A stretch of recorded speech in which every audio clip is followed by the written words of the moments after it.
body style truck came out and people knew the name, it would work. The thing would give them a ride quality and the usability that they had come to expect from our product line. I mean, that changeover was interesting in the design of the spindles and how they went together. And where a lot of people liked that new 99 body style, there was a lot of pushback. Look where we are now, you know, they grew on us. One of them was Jason Green's truck out of Salt Lake City, Utah. It still just had that look.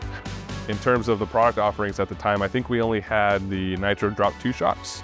Klaus Wolfart flew over to Fresno, met with us, sat down, we had meetings.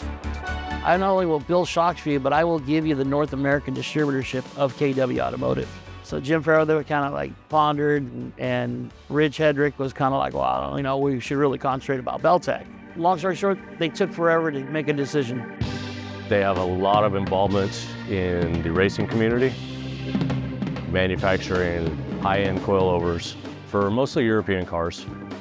While Klaus was in the air flying over here, we're like, what are we gonna do? And maybe Jim at this time in his life will just say, hey, you know what? I'm out. KW was really, really smart when he bought the company, and he had the best intentions to do what he did with it. He chose to come live here to start the business. He packed up his family, moved down here with us. KW got into the distribution channels that we all knew. You know, with KW being able to inject some of that shock technology into the Nitro Drop 2 shocks and the Street Performance shocks.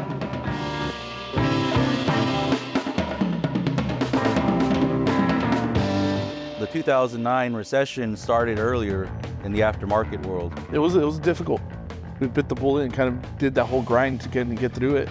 You know, it's like a revolving door. You have your sport trucks, you got your bag trucks, you got your lifted trucks, and it just kind of goes in this little circle. 2013, we did the 5 trucks, and it started off as just the idea of doing 1 or 2 trucks for SEMA that year. I think the 2014 had just came out. We picked it up for the company for development. Why don't we do the 30-year anniversary push? And Each truck belonged to somebody that was within the company.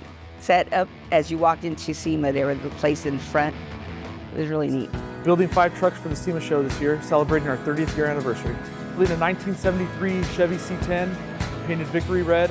We're doing a Belltech 5.7 drop.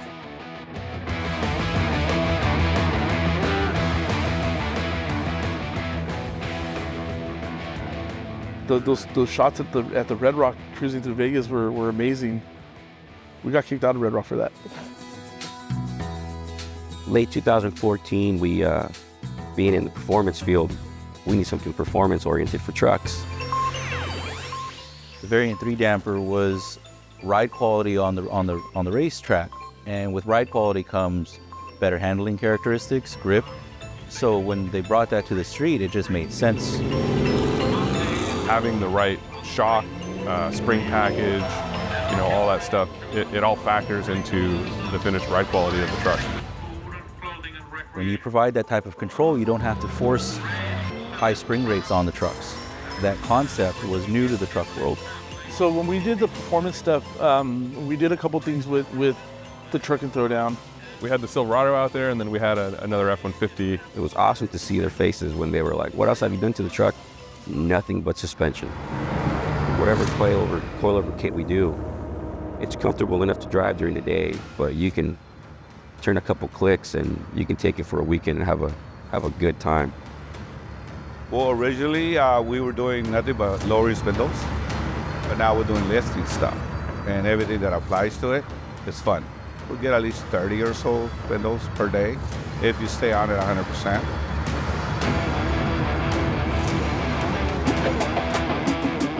I think pride's a common thing you find in manufacturing or packaging, right?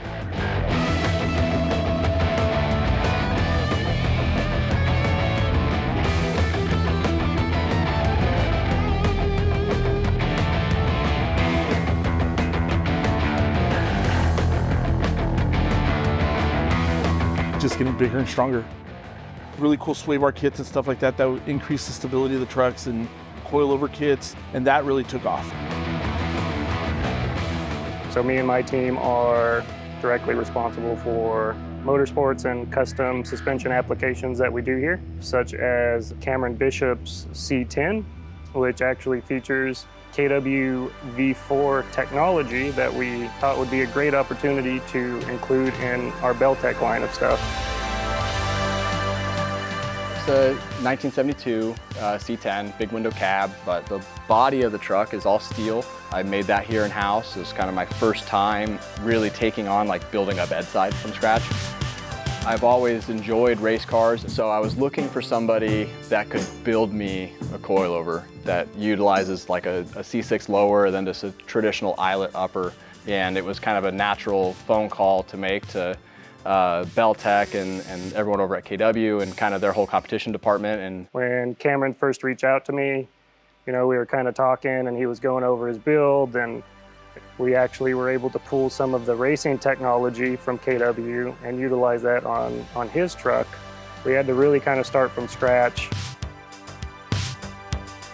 We have triple adjustables, so we have high speed, low speed compression, rebound. We sprung it for the weight, and you know, we built it to race the truck. I would compare it mostly to like a Porsche, like a GT3 or GT2.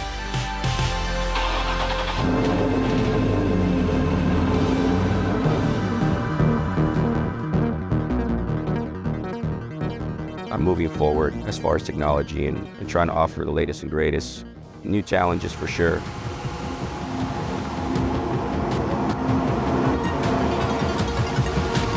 You know, it does everything you would hope it would do. And then when you drop a gear and put it to the floor, it boogies.